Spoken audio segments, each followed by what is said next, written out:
I assume you saw Triumph of the Will. I think I mentioned the other day, Leni Riefenstahl only died about 4 years ago at age 102.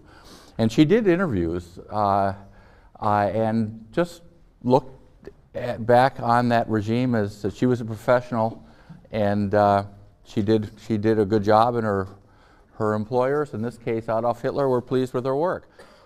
What's interesting about the film, among the many things, and some of the themes I'll touch on and you're reading about, is that, I mean, it's a combination of the kind of medieval and the very modern. I mean, because Hitler, like Mussolini, used modern technology.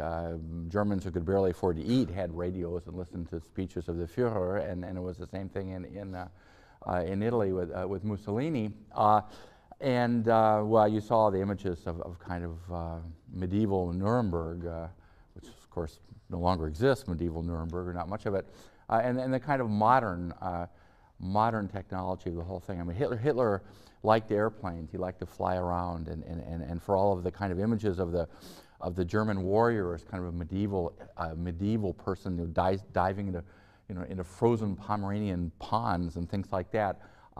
What the terrifyingly modern is, of course, apparent too, and if you wanted the most chilling example of the modern, of course, would be the assembly line, the transformation of the assembly line into mass murder.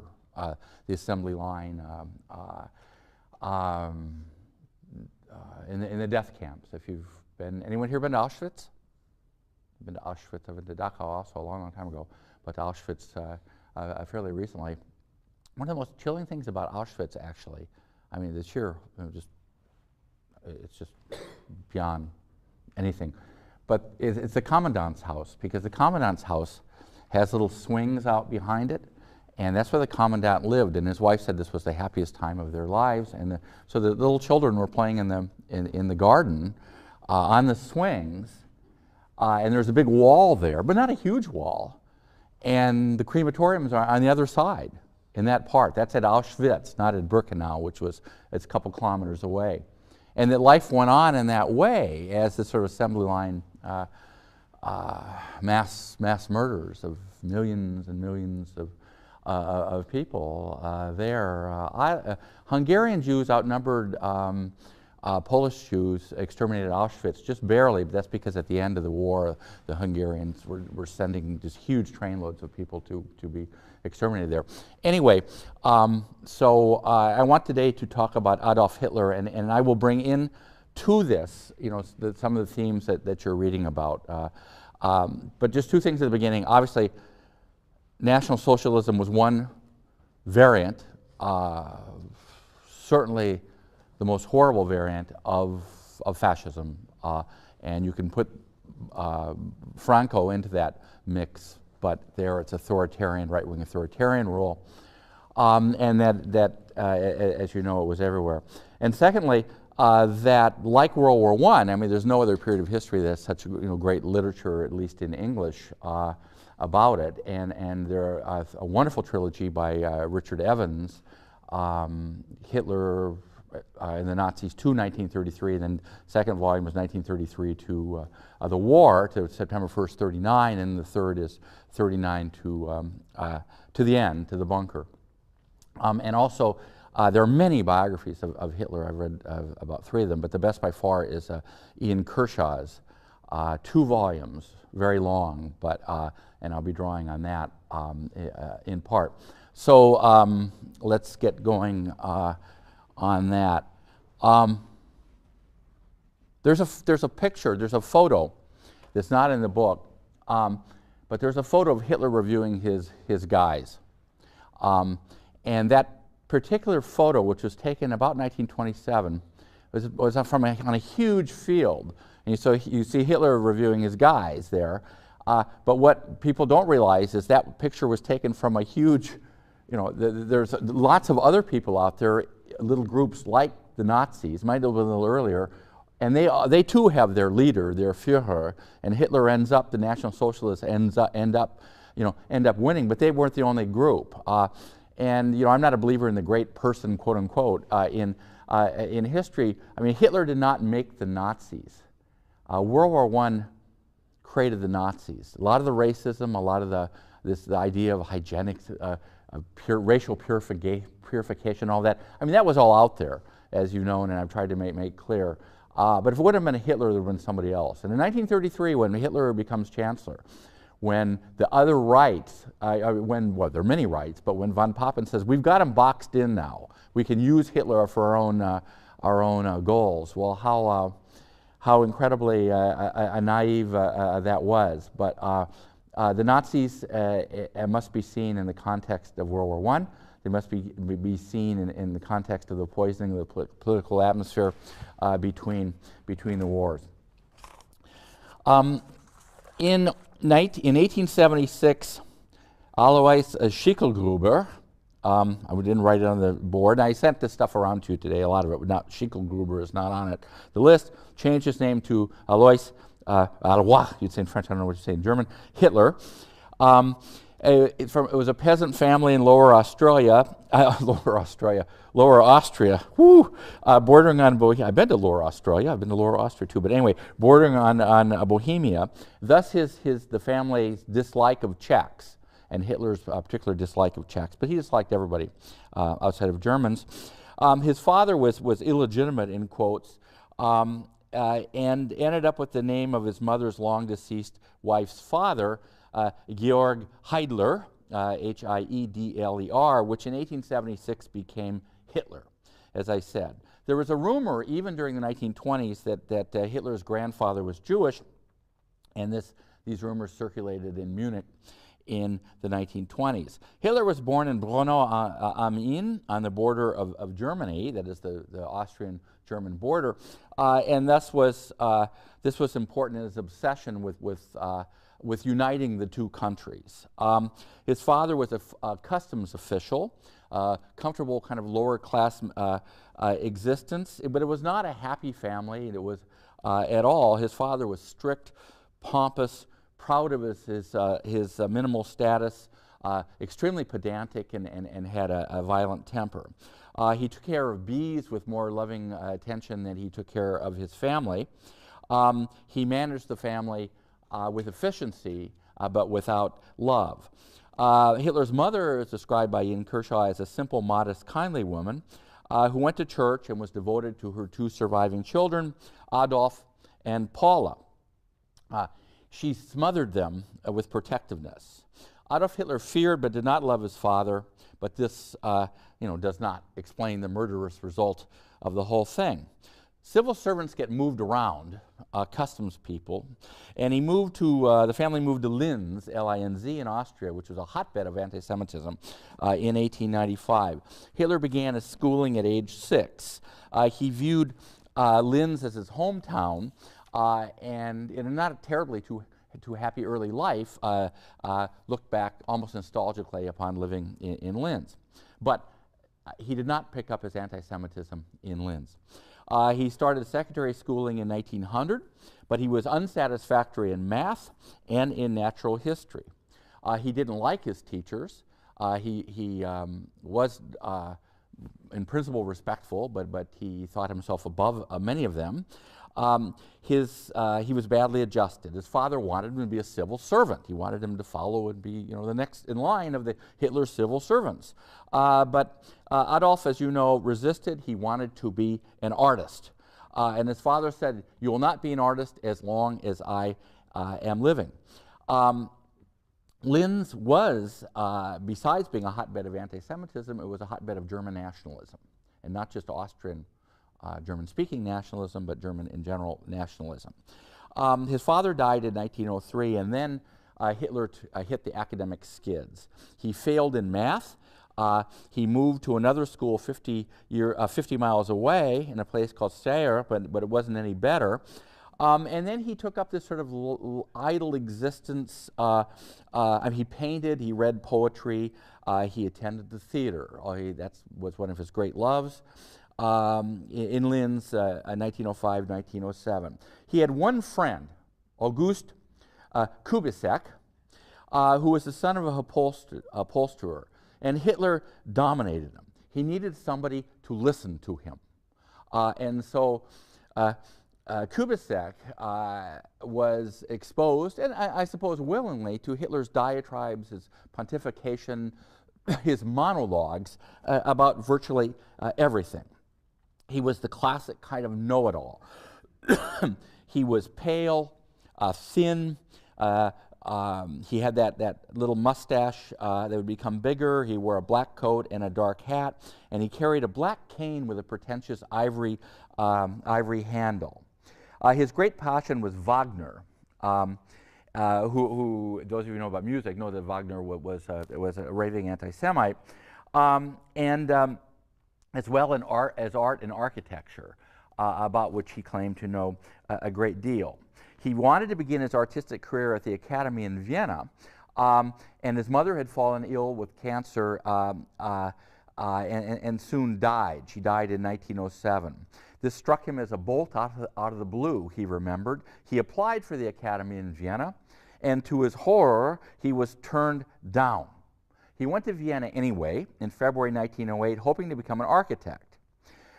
He said later, "I owe it to that period that I grew hardened." He lived in Vienna from 1908 February until May 1913.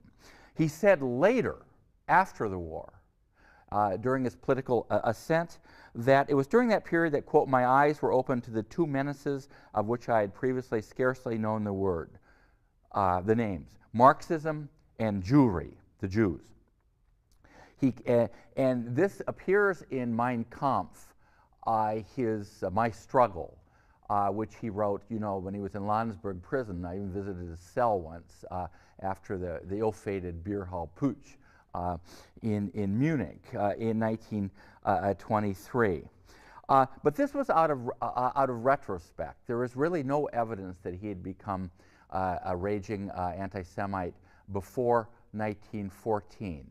Yet, I mean, anti-Semitism was so prevalent in Australia. And Karl Lueger, who was the mayor of Vienna, whom I mentioned before, was one of the worst in that period. And he, I've given this chilling quote before, but I'll say it again. He's the one who said, "I decide who is a Jew."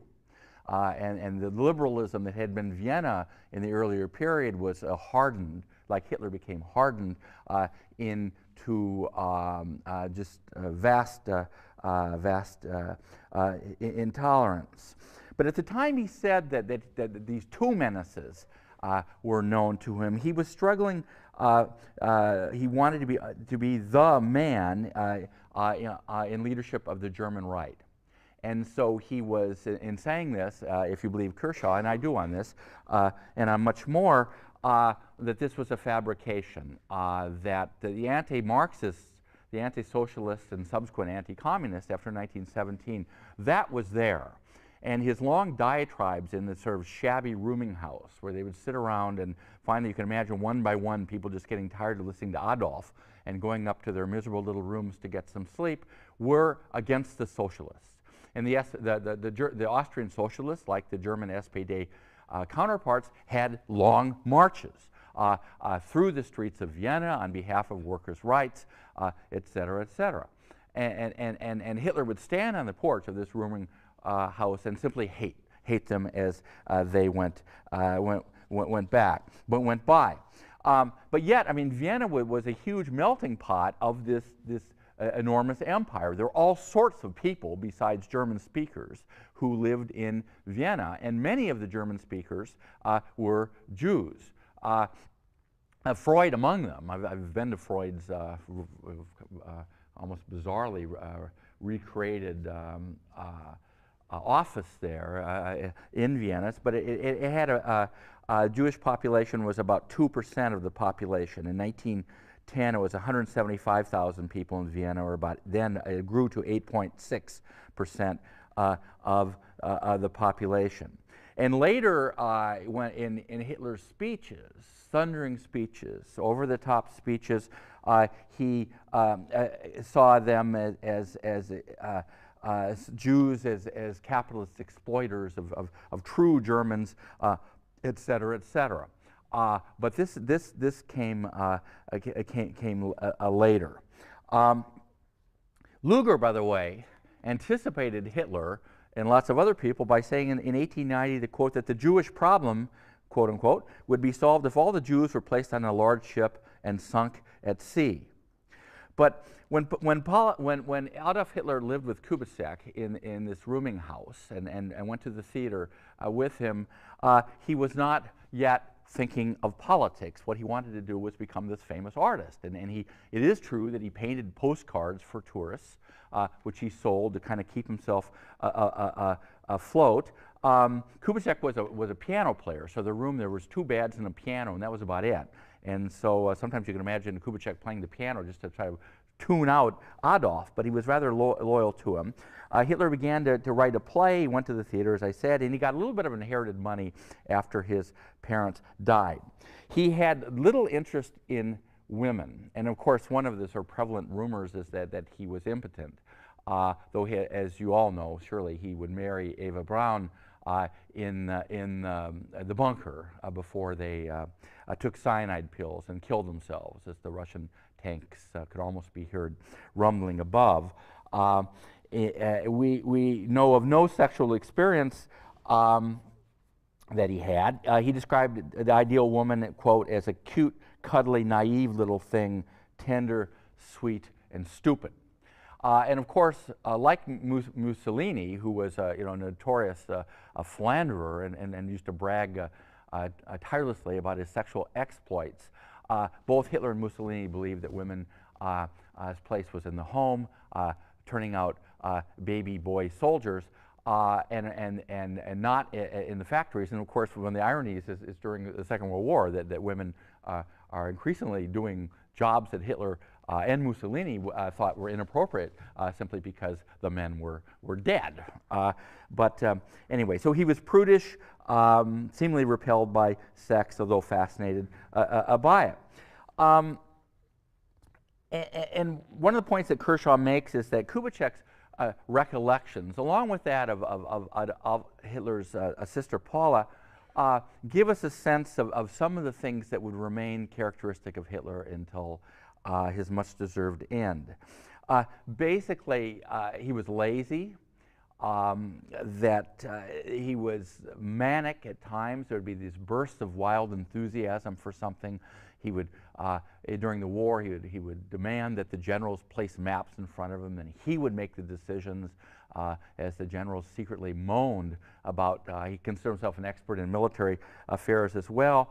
There was a pathological sense of reality and sense of proportion. And a vindictiveness that, as most of you that followed this at all would know, kept the Russian invasion, stalled it as he punished the Yugoslavs, poured troops in Yugoslavia to slaughter people, and then delayed the famous invasion of the Soviet Union in June 22nd. Was it 21st? I was in Kiev once, and the bells were all ringing, and I realized that was the same time that the German planes had first arrived. But his intolerance, his flashes of anger, his tediousness, his sense of predestined greatness, it was all there in the shabby little rooming house. And the sense of frustration that his genius wasn't recognized.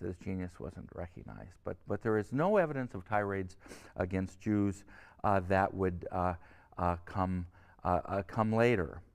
Another friend of his, a guy called Hanisch, about whom I know nothing, said that this was after Kubitschek had disappeared from Vienna. In those days, Hitler was by no means a Jew hater. He became one afterwards. And in the words of Kershaw, the First World War made Hitler possible. And in 1920, he said, for the first time in print, Jews are to be exterminated. And this is after the foundation of the German Workers' Party early in 1919. And of course, it's that party that would become the Nazis. Now, there is a picture that may be doctored and that apparently is no longer in the second edition. It should be. It was in the first edition of the war starting in Munich. And I think I have mentioned this before. And it's a crowd scene, and people are I mean, the war's been announced. The war is not in Munich, but all these people are around the hotel, the town hall, and they're just exuberant. And you can see the smiling Hitler, beaming, happy, fulfilled. You know, he's going to fight for German nationalism. And he did fight in the war. He was one of the guys. He was a comrade because he was wounded twice. He was a runner in the war. He carried messages from officers to the trenches, and then he not literally ran, but kind of carried them. But they called them runners. And so after the war, he emerges as do troops demobilized in every country facing the challenges of an uncertain future. And nowhere was that future arguably more uncertain than in Germany. Now, not all veterans of the fight of the German war cause in World War I, of course, turned to far-right politics. The SPD, the Socialist Veterans Organization, was the largest of them all. Yet, there are just enormous continuities between those German soldiers who returned from the war with their weapons in their houses, joining the Free Corps, the Freikorps. They kept on marching. They kept on training in their basements. And they would come back and therefore be exposed to all of these currents. The sense of betrayal, again, as I've said before, this is the third time, but how do you explain to the folks back home that you've lost the war when your troops are way inside of France? They're not perched on the frontier, they're way inside. So it's got to be somebody's fault. So whose fault is it? It's the Jews, and it's the socialists, and it's the Weimar Republic. And so these themes come together, and that's a constant theme. Hitler believed if you told people the same lies over and over and over again, that they will believe them. This happens in our country too. But in Hitler's case, the lies were even more pernicious. And so the revisionism becomes an official policy of all of these right-wing groups, of all of them. But the thing that's really just incredible is that the people have memories of Hitler. And when you see pictures of him, this kind of pauvre type, you'd say in French, a sad sack, wearing ill-fitting clothes and did not have friends. Kubitschek had disappeared. I had no idea what happened to him. And who had big hopes for himself that could never possibly be fulfilled. And the idea of this, those of you who have partied in Munich, on the tour or something like that, and I partied in Munich. I was about 20 years old. We went to these places, but you remember when you go into these big places like the Hofbrauhaus, which is one of the worst, and these other places, it is hard to imagine. I mean, this is where the right-wing groups met. That all of a sudden this kind of sad sack guy could jump or be lifted on a table. He wasn't terribly athletic, and suddenly have people listening to every word that he said for hours, And those speeches, if you ever heard, his speeches, if your German is really good and mine is terrible, it barely exists, people would listen on the radio, and he would build up with this crescendo of denouncing it. The will to power, my struggle, our struggle, the German people's struggle, those who have destroyed us, those who signed on the dotted line the war guilt clause that said that Germany started it all. We will get them back. He says in 1925, when Mein Kampf is published, isn't it 25? I think it's 25. He says we will kill the Jews. He says we will expand elbow room, living space, that we will expand to the east. He says this. You could buy copies of Mein Kampf in Manhattan. You buy copies of it in Melbourne. You could buy copies of it anywhere. It was translated into a variety of languages. And it was all there from the beginning. And the consistency in what Hitler was telling was there all the way through. It was there all the way through. The concrete plans for the extermination of the Jews, as well as the Gypsies, and of gay people as well. These concrete plans will come later. Dachau in 1933 was built with Himmler in charge, primarily to put communists in Dachau. And then later, and many Jews were communists. And later, other people. And I went to Dachau when I was your age, and I remember seeing an old guy working in the fields right outside the wall. And he was old enough that that guy owned that farm back in during the war. And people knew. I'll come back to that in a minute. They knew, and you try to think, what did he think when he saw the people come in? What did he think when the smoke rose up? What did he think? They knew. They knew, and they didn't care. Point. Now, if Hitler's themes barely changed, it raises some very important questions. Who first supported Hitler? Hitler's support, and I do write about this a little bit, the role of the economic crisis cannot be underestimated. The inflation statistics, you will not want to commit those to memory, but those are unbelievable. The only case I know that's vaguely like that, of course, is Zimbabwe in the Mugabe period. But this is even worse, if that is possible.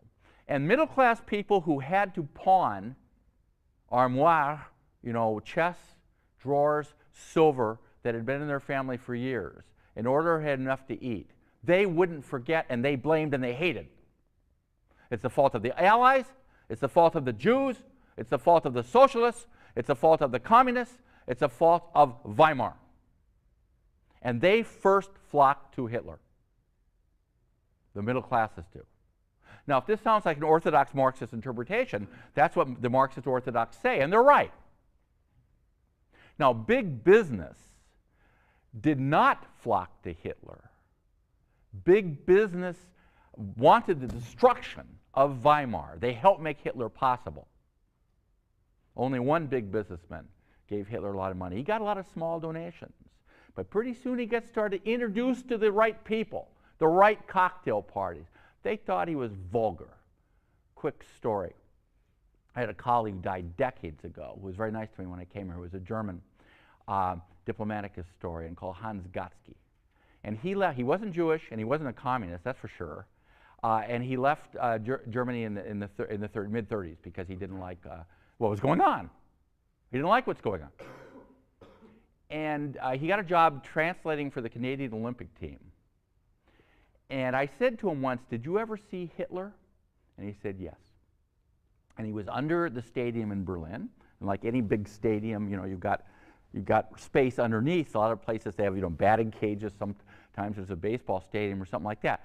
But he was down there. He was supposed to meet the Canadian Olympic team, and all of a sudden he heard this enormous roar of machinery, as machine gun carrying vehicles are coming in. And by incredible coincidence, he had a couple pillars here, and just about where Leslie is, there was Adolf Hitler. There was Adolf Hitler. He was scared because there were machine guns all on. He just stood there frozen. I mean, he wasn't, what, they gunned him down? No, but he just was standing there. And I said, what did you think?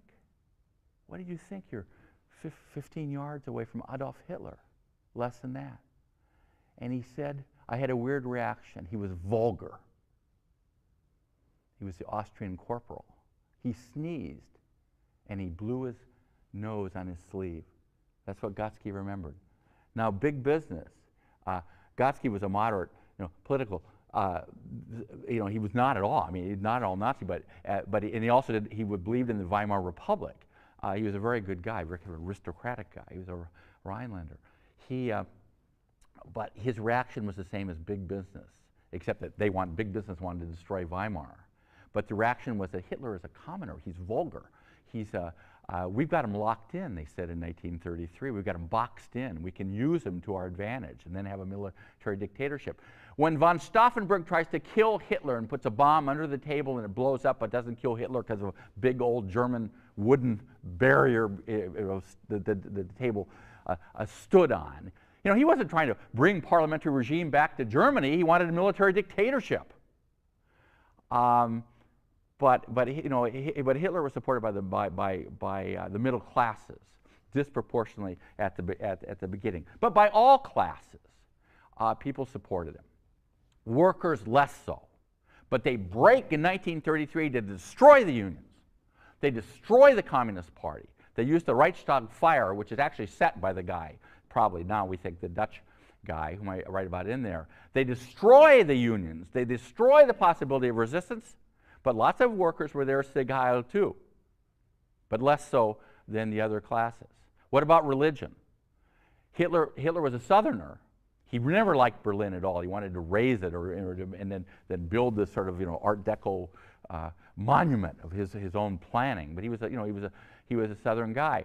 But one of the places he first does very well is Schleswig-Holstein, which part of it what used to be Danish and is totally Protestant. The Catholic Church rings the bell and reads what Hitler wants read from the sermons. They're happy to have Hitler there, as are the as are the Protestants. There's no doubt about that. But these kinds of the fascism is in the air all over the place, and the kinds of the main elements of fascism that I list, in that book, if you think about them, they all apply to Hitler and to the people who followed him. Anti-communist, anti-socialist, anti-Weimar, the role of the economic crisis with long, long memories and hating the Allies and hating the Jews and hating the socialists. Violence, the Nazis and other fascist groups were better at saying whom they were against than what they wanted. A lot of them say, what they want is ultra-nationalism. What they want is the totalitarian state and the destruction of parliamentary rule. What they want is a dictator. They want a Cadillo, as Franco was. They want a Duce, as Mussolini called himself. They want a Führer. They want a leader who incarnates in that mystical body, as they would view it, the aspirations of the German people. And part of whom you were is who you're excluding. You have a Volkish community in the perverse biological racism of these people and other people who aren't in it. Too bad for them. If they are work shy Germans who don't want to work, then they're not really part of the Volkish community. I decide who's a Jew and who isn't. That's what Luger said. Hitler says, and this is the horror of it all, we decide who will live and who will die. And when they're using euthanasia as a tool to kill people who are mentally handicapped, and even some people who are physically handicapped. And pretty soon in the late 30s, the Germans say, wait, these are Germans. If they're Jews who maybe are German, we don't consider themselves German, that's okay, get rid of them. So they pull back on that. But that's there from the beginning. Ultra-nationalistic, ultra-anti-parliamentarianism, you want the guy. He's going to represent you and he's going to tell you what to do. But they didn't, and the terror is there. I mean, the violence is there. The Gestapo. People, there's hundreds of thousands of denunciations. If you denounce somebody, you could be setting them to torture and their death. There's no question about that. And there are denunciations all the time. Hey, my neighbor, I think he's Jewish. I know my neighbor down the hall. I know he was a big guy in the German Socialist Party, the SPD. I know that the butcher around the street, I might want his store because I'm a butcher too. I know he was a communist activist until 1933. And you send in denunciations. They got him all the time. They got him all the time. Here's a quote, somebody describing one of the Gestapo offices and the bureaucratization of terror. And it's grimy, this is a quote, grimy corridors, offices furnished with Spartan simplicity, threats, kicks, troops chasing chained men up and down the reaches of the building, shouting, rows of girls and women standing with their noses and toes against the wall, overflowing ashtrays, portraits of Hitler and his aides, the smell of coffee, smartly dressed girls working at high speed behind typewriters, girls seemingly indifferent to the squalor and agony about them, stacks of confiscated publications, printing machines, books and pictures, and Gestapo agents asleep on the tables. Nobody had any illusion about what was going on. And they didn't just rule through terror. You know, the SS, by the way, the SS, everybody knows about the SS. I mean, they destroyed the SA. Ernst Röhm challenges Hitler, and the night of the long knife, they wipe them all out. The SS was a form of sort of social mobility for people. These young guys come back after the war, there's no work, and pretty soon in the 20s, they get SS, you got a uniform. You can go beat the hell out of communists, Jews, or anyone else, and there's no, the judges are all Nazi sympathizers or right-wing sympathizers. They were all trained in the empire. You can, you know, kill somebody and you'll be out of jail in a very short matter of time. I mean, you're working with impunity, especially in Prussia, where Goebbels is the Minister of the Interior. Or is it Göring is the Minister of Interior in Prussia? I don't remember. Anyway, it is all routinized. It is all there. But they don't rule just through terror. And that's what I did not emphasize enough in what you're in what you've read, and it's going to be in the next edition. Hitler promises order. And order is zero tolerance on petty crime, for example. And they have police who are called the Kripo, appropriately enough in English translation, but K-R-I-P-O, and they are, so your basic police. They are not the Gestapo. But they go out and people who are lounging about, who are work shy, that's a dangerous thing to be, work shy, you know, petty criminals, people who are hungry, who are stealing apples off of fruit stands, things like that, they go out and they make war on them. And the German population nods enthusiastically overall as a whole. The war on crimes is something they like. Now also there's the economy. Now Hitler got credit for many German people for having revived the German economy. How does he do that? He does it by violating the statutes of the Treaty of Versailles, and they're preparing for war. He's preparing for war all the way through.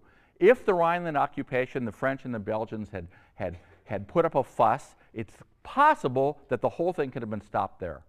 It's possible. The generals are always saying, Mein Führer, you know, we're not really ready yet for war, while he is freezing his opponents, and they capitulate one time after another, and the famous story of Neville Chamberlain, who'd returned bringing peace in his time after having sold out Czechoslovakia.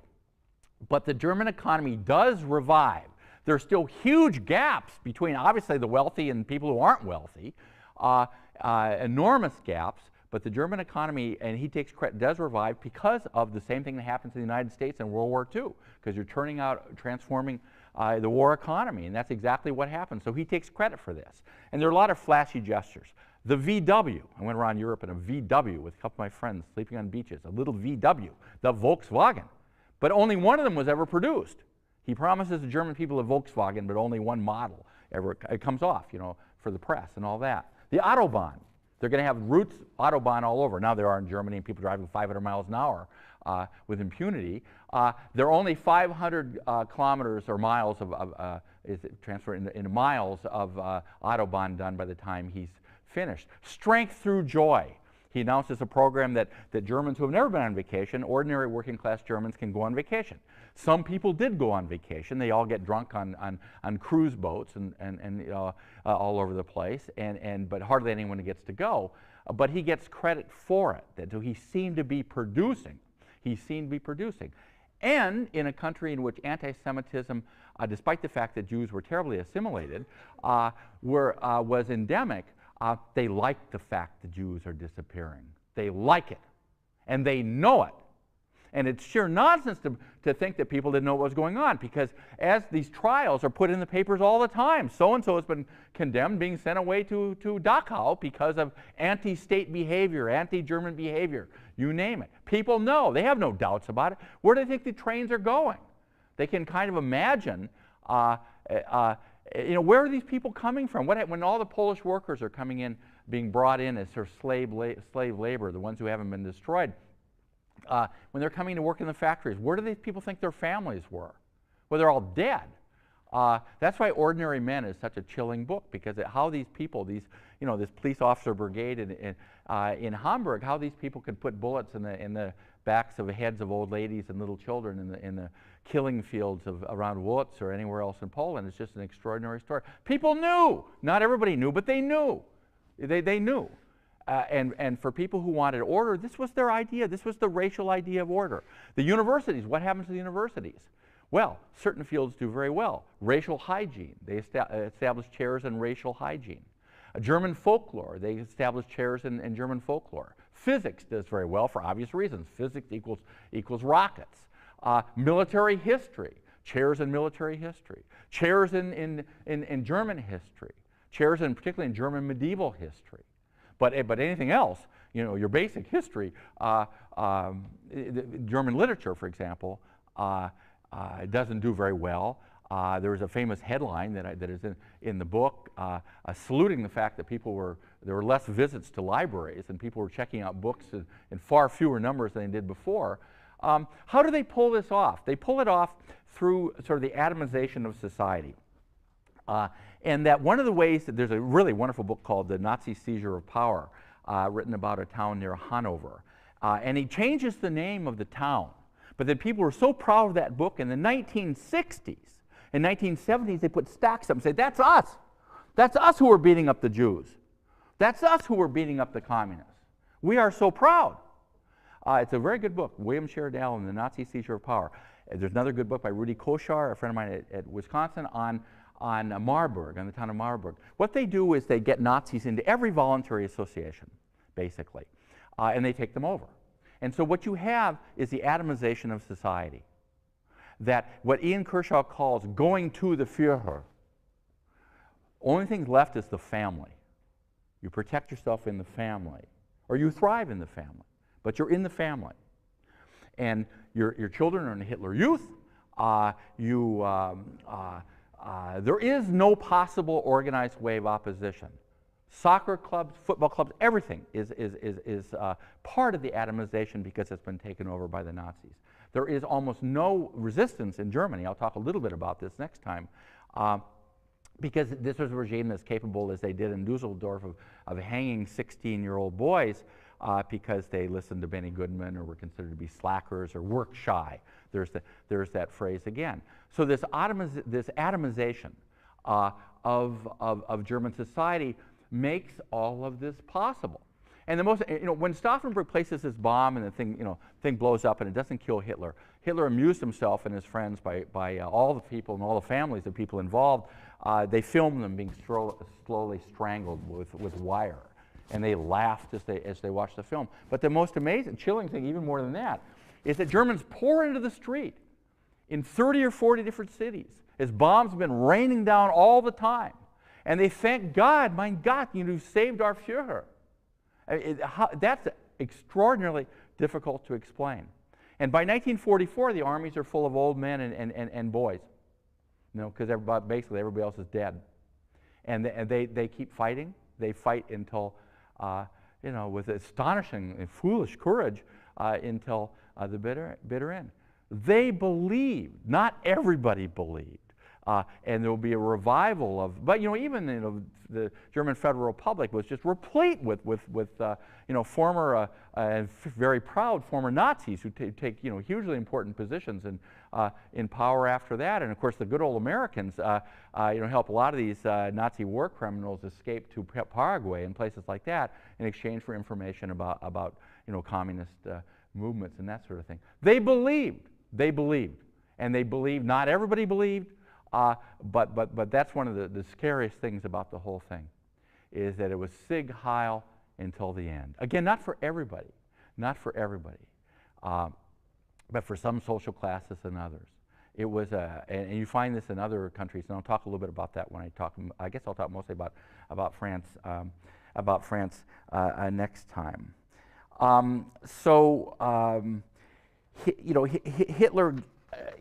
Hitler gives them basically the German people what they want. And his prestige, every time he stands down Britain, the British and the French, every time that he pulls this off, the occupation of the Rhineland, the absorption of the Sudeten, part of Bohemia, and then they just take over the whole country, the Anschluss, where he's greeted enthusiastically by the crowds. You can see these photos of the adoring Viennese crowds.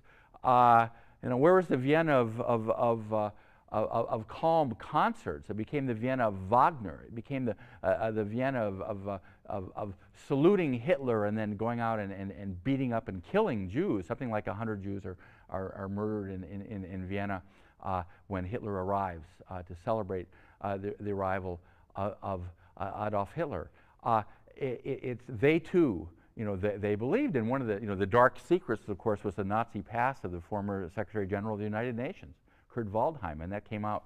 All this came out before, before most of you were reading newspapers. Some of you were reading them back then, because it was about 15 years ago or something like that. The people knew. So those are really the big points that I wanted to make. And when you were reading German women or German men sitting waiting to get their hair done, when you read a popular newspaper, or popular magazine, all of which had articles about Hitler and this sort of entourage and all of that, and you read a cheery headline such as "Gas Mask for Children Now Readied," you sort of nodded and said, yeah, we will be ready for the struggle, because what happened was Mein Kampf, the struggle, Hitler's book Mein Kampf, became perceived of and adopted by the majority of people in Germany, and they, tragically enough, they remain with Adolf Hitler and the Nazis until the very, very bitter end. And of course, it's important to see the context is that in all of these places, whether you're talking about Brussels, whether you're talking about Amsterdam, whether you're talking about Prague, any place you're talking about in Europe, or Oswald Mosley strutting through Hyde Park with his little Nazi-ling followers. Hitler was just the most violent, the most egregious, the most horrible, the most tragic example of what was a general phenomenon throughout the entire period, at different degrees of success during the 20s and 30s.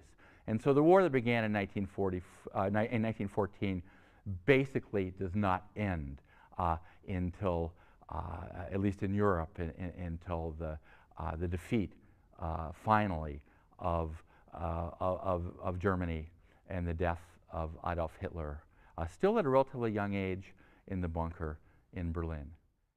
The transformation of the assembly line into mass murder. The assembly line in the death camps. If you've been, anyone here been to Auschwitz? I've been to Auschwitz. I've been to Dachau also a long, long time ago, but Auschwitz fairly recently. One of the most chilling things about Auschwitz, actually, I mean, the sheer, it's just beyond anything. But it's the commandant's house, because the commandant's house has little swings out behind it, and that's where the commandant lived. And his wife said this was the happiest time of their lives. And so the little children were playing in the garden on the swings, and there's a big wall there, but not a huge wall. And the crematoriums are on the other side in that part. That's at Auschwitz, not at Birkenau, which was it's a couple kilometers away.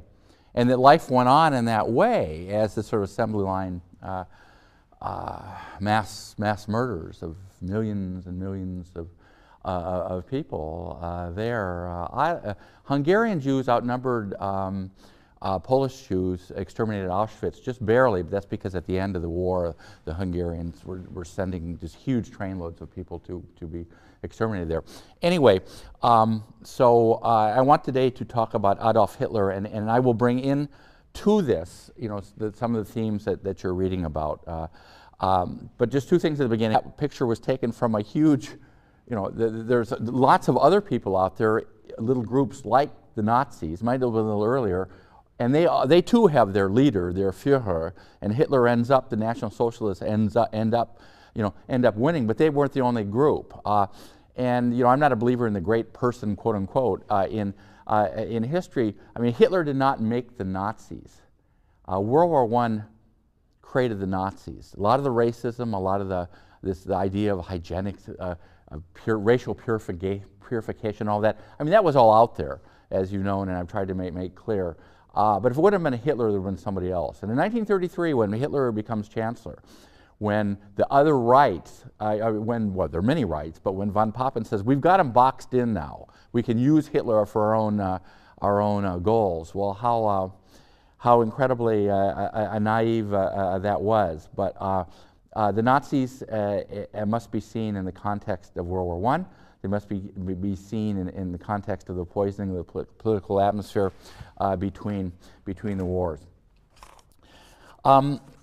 In 1876, Alois Schicklgruber, I didn't write it on the board, and I sent this stuff around to you today, a lot of it, but not Schicklgruber is not on the list, changed his name to Alois, Alois, you'd say in French, I don't know what you say in German, Hitler. It was obviously, National Socialism was one variant, certainly the most horrible variant of fascism, and you can put Franco into that mix, but there it's authoritarian, right-wing authoritarian rule, and that as you know, it was everywhere. And secondly, that like World War I mean, there's no other period of history that's such great literature, at least in English, about it, and there are a wonderful trilogy by Richard Evans, Hitler and the Nazis to 1933, and then second volume was 1933 to the war, to September 1st, 39, and the third is 39 to the end, to the bunker.